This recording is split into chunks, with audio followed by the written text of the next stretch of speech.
and bad mistakes. I've made a few. Hello and welcome to a very unusual Cracking the Cryptic. Normally we're giving you clues on how to solve crosswords or sometimes Sudoku. Today's more in the nature of a news report, although we will come to a little bit of solving towards the end. So this weekend the UK Puzzle Association held its annual UK Open Sudoku and Puzzle tournaments at a hotel in Croydon, and the way that the format works is over 5 rounds for the Sudoku and maybe 7 or 8 rounds for the puzzles.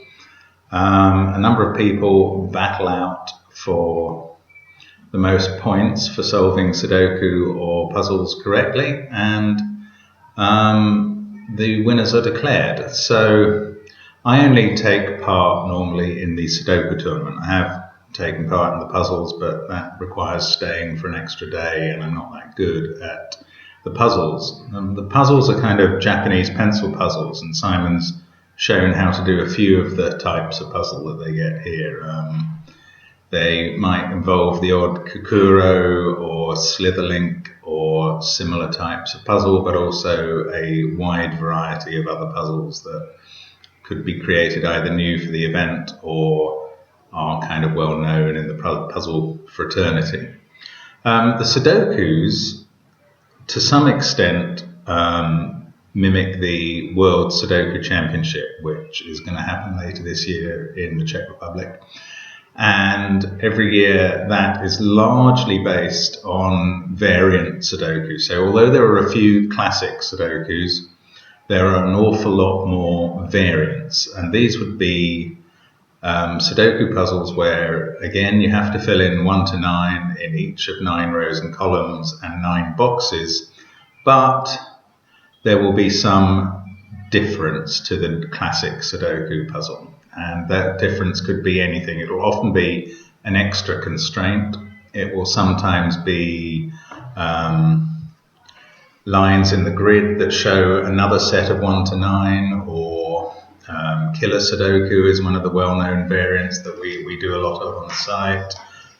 There are all sorts of others, and we'll have a look at a few of those as we go through. But one of the competitors at this year's event was Jan Zverina, a Czech who I think came 7th in the world in the last World Sudoku Championships. He's one of, being one of the top 10, he's an extraordinarily good solver. To be frank, better than any UK solver. And Tom Collier and Tom's posted one of our videos on here. He's often won the Times Sudoku Championship. He's a very good solver, but even he, I think, only finished 30th at the last World Sudoku Championships, and I was 32nd, so we're some way behind Jan. And unsurprisingly, Jan ran away with the tournament. It's marked out of 1,000 points, and he scored over 1,000 points, which reflects the fact that you can get bonus points for finishing rounds earlier than the time limit. So, hats off to Jan. He's a superb solver. So the real race that I was involved in was between Tom Collier and myself for best UK solver at the UK Open. And the tournament started with a round of classics, which is, as you see here, 10 classic Sudoku puzzles. This is my solved script, so you can see that there's quite a lot there. One of these was rated as 27 points, with the others ranging between 9 and 18 points. And in the 30 minutes given for the 10 puzzles, I just managed to get through 9 of them. It was a very good round for me. I wouldn't normally get through 9 puzzles of this difficulty in half an hour. And in fact, the only puzzle I didn't attempt was the supposedly easiest, number 1. Tom, I think, achieved 7 of the puzzles, so that was a useful round for him, but for once I got a lead. I think Tom even left a couple of blanks in one of his puzzles, which is a painful error to make, as you'll have spent a good 3 or 4 minutes and got no points for it at all, despite solving the puzzle correctly. He hasn't filled in the last 1 or 2 digits. So that round went very well for me. That was the good one. I probably have a strength in classic Sudoku. And as you can see possibly from the two puzzles on the back, one of them, not actually the hardest, but puzzle number 9, has some pencil in it. And that's where I ran out of logic and began to make an assumption and follow it through to see if it worked. And either it did, or I'd rubbed out the version that didn't and found the version that did. So that round went well for me. I think I had about a 30-point lead over Tom. But round number 2 was the first round of variant puzzles. And you can see the list of variant puzzles here. We've got Killer Sudoku, 0 to 9, Irregular, Search 9, Clone, Even Sandwich, Diagonal, and Thermo Sudoku. This round went very badly for me. Not only did I really struggle, I couldn't make any progress with the Thermo Sudoku. I didn't really try the Even Sandwich Sudoku. And I made some hideous mistake in the 0 to 9 Sudoku, which has some extra cells here. It uses the number 0 as well in every box, and divides up some of the cells so that 2 numbers fit in them. I made a mistake there and had to give up on it and be marked wrong. What I didn't realise I'd also done was made an error in the diagonal Sudoku as well. So you can see I've got 2 2s in the same row there. So all in all, the round was a bit of a disaster. I only got 4 of the easier puzzles right and scored 94 points. And quite a lot of people got that or more at the event. And I think Tom more than gained back the 30 points that I had lead on him before, and was ahead of me at this stage. Round 3 was a fascinating puzzle, 5 linked grids, each with slightly different constraints. One of them uses lines along which palindromes run. One has shaded boxes with all even cells in the shaded boxes, even numbers. In the middle bit, it's called untouchable, which means numbers can't touch each other even diagonally. They can't touch the same number diagonally. D over there is a fortress in which the grey cells have to be larger than any cell they're touching. And the extra region puzzle down there has lines which all have to have different numbers on. And then those grids all link up together. Now that's the sort of puzzle I do like. The time limit was 25 minutes. And I finished with a minute to spare, actually gaining the minimum 5 bonus points because of the minute. Tom actually finished that 6 minutes quicker than me, which was a bit of a shock at the time. So again, I'm assuming that he's moved ahead of me there. Those 6 minutes will give him an extra 25 points. So in addition to the small lead he'd gained before, he's got another 25 points there. And I'm thinking at that point that, as usual, he's going to beat me now. And fair enough, because he's a very good solver. Round 4, very unusually, this was a round of classics again. So we've got another 10 classic puzzles. Slightly more difficult, I think, than in the previous round of classics. And it's quite unusual for the Sudoku tournament to have 2 rounds of classics. As I say, at the World Championships, I think in India there were very few classics. This was last year. There were very few classics and about 150 variants, many of them completely new. And although that's kind of at the extreme one end, it does make the solving a little more like puzzle solving. It kind of takes it away from the Sudoku skills area, I think. So this round of classics went quite well for me. I mean, as you can see from the marking, I finished the 7 hardest ones and took 119 of the 150 points. Tom, I think, told me that he finished 8 puzzles, so I was concerned that he was going to extend his lead, but in fact he got marked wrong on a couple again, I think. So, and he had been marked wrong on maybe 1 or 2 puzzles in round 2. And I think sometimes he'd just failed to finish, but other times he'd made a mistake somewhere in the solving. So it turned out that after round 4, which we only found out after we'd finished round 5, Tom's lead over me was only 16 points, which is kind of less less than a puzzle, so not very big. And that made round 5 very exciting. So, well, very exciting in the context of these things. So this was round 5, and again there are 10 variant puzzles, 75 minutes to try and solve these puzzles, and some of them are pretty slow. Sorry about that. Some of them are pretty slow solves, including these 2 on the back, chain Sudoku and Argyle Sudoku. In the chain, this is a variant you can sometimes see in the newspapers where the 1 to 9 sections are kind of linked up as well as the rows and columns applying. And in the Argyle puzzle, there are some dotted lines across the cells to show regions in which numbers can't repeat themselves, a bit like a diagonal. So this was a very tough round. Those puzzles took a long time. Some of the others were more complicated than usual. And my strategy was to go for kind of the hardest 4. Then I dodged the middle 2, and we'll come back to one of those in a moment. Actually, I dodged one of them, made an error in the next to 9 Sudoku puzzle and just gave up on it quite quickly. And then raced to try and finish the 4 easier puzzles, which together were only worth the same amount as that chain Sudoku at the end. And I did, just as the time was running out, I did complete those 4. So I was quite pleased with that. The score sheet shows I got 8 out of the 10 puzzles right. And certainly I was happy with that performance, but I found out as we finished round 5 that Tom had attempted exactly the same 8 puzzles and completed them.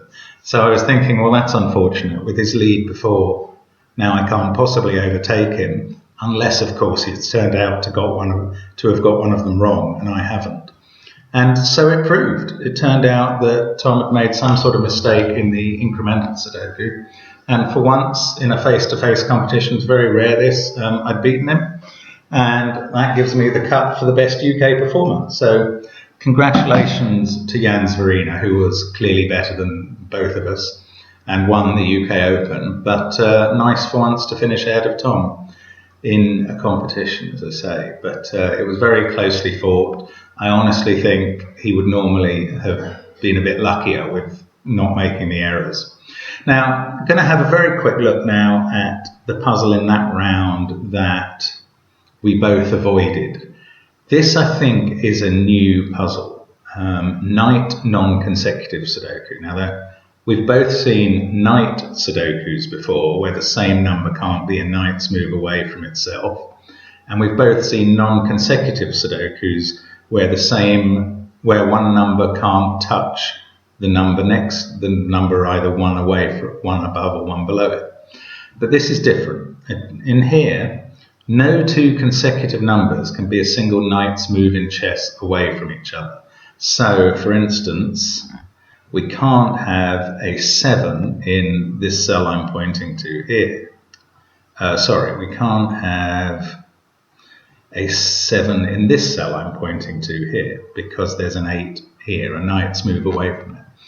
Now, it's a very odd constraint, because you're looking at numbers that are not the same as the one that's forming the constraint. And in fact, 7s, I'll just have a very quick look here at how you might get started on this puzzle if you wanted to attempt it. The fact that it's worth 41 points, the speed at which Tom and I are generally solving is about 4 points a minute. So this, if you could do this in 10 minutes or less, frankly, you should be in the UK team, and I think you'd get into any team in the world except perhaps those from China or Japan. So if that's your speed, you can copy down this puzzle and have a go. And if that's the speed at which you'd go, then you should really think about doing Sudoku competitively. But let's have a go at how we might start this. And I mean, bear in mind, I've had a look at this before, so I know kind of how you might begin. And I think it is 7s that one needs to begin with. So in this top box here, there can't be a 7 in obviously either of the cells with givens in already, or in the row in the middle because of that 7, or in the column on the left because of this 7. So that leaves 2 cells, the one beside the 8 and the one beside the 3. And as we just saw, This one beside the 3 can't have a 7 because of this 8 and the constraint. So the 7 in that box has to be there. Now, that means that if we come down to, where should we look actually? This box is interesting. 7's in this box, they can't be in the top 3 cells, and they can't be there because of that 7 and that 7. Now, this cell as well that I'm pointing to can't be a 7 because of this 8 and the constraint. So 7's here must be either here or here, definitely in the right-hand column. And that means that the 7 in the bottom box can't be in those 3 cells because of the 7 we're positing on the right there. Can't be in those 2 cells. So it must be in one of these 2 cells, and it can't be this one because of this 8 and the constraint. So the 7 here has to be right there. And that means that the 7 in this box, just by ordinary Sudoku rules, the 7 can't be there because of that 7, and it can't be in the bottom row because of that 7, so it must be there. And often what you're trying to do in these variant puzzles is use regular Sudoku rules and the constraint, and you're trying to mix how much you use one or the other rule. And often the puzzle is to use the constraint until you can reduce the puzzle to a normal Sudoku. But in this one, there are so few givens, and that's often the feature of these puzzles. The constraints are strong enough that they can reduce the number of given cells dramatically. And there are so few givens that means that you can't make many deductions. Now, let's go over to this box here.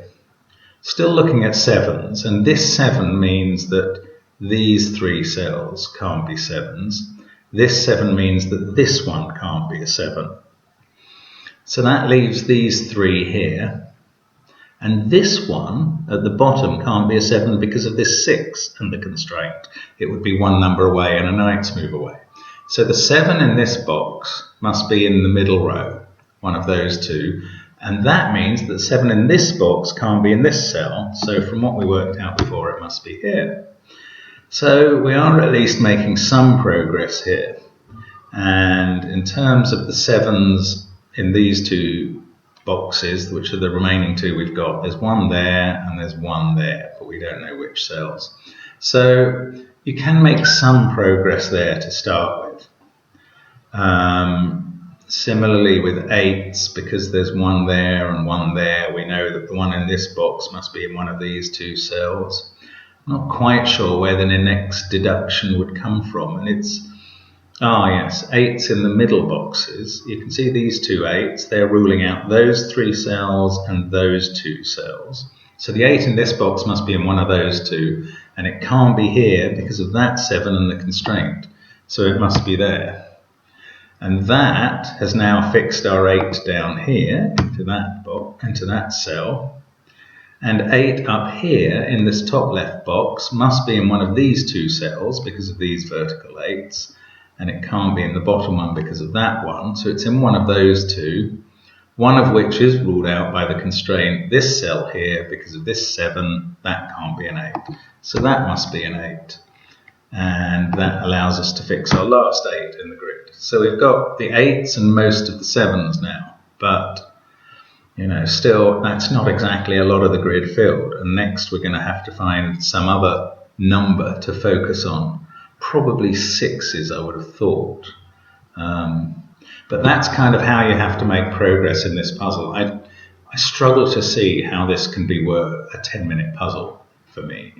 For 41 points, it doesn't strike me as one that was worth attempting, although somebody I think must have felt that it was much more achievable than I felt it was to have rated it at that. Do feel free to carry on with the solve, note down the numbers and keep going. It really looks like an interesting solve, but I'm going to stop for now, and just thought you might be interested in finding out what happened in the UK puzzle and the UK Sudoku Open tournaments. Later in the year, those tournaments have decided 2 of the competitors for the UK team for each of puzzles and Sudoku. The other 2 places in each team will be decided by an online competition later in the year. And if you think you have skills in either discipline, please do feel free to take part. We'd love to broaden the reach out and get a stronger UK team. That would be great for everybody, I think. So thanks for watching. Hope that was of some interest, and hope to see you again on Cracking the Cryptic. I've had my share of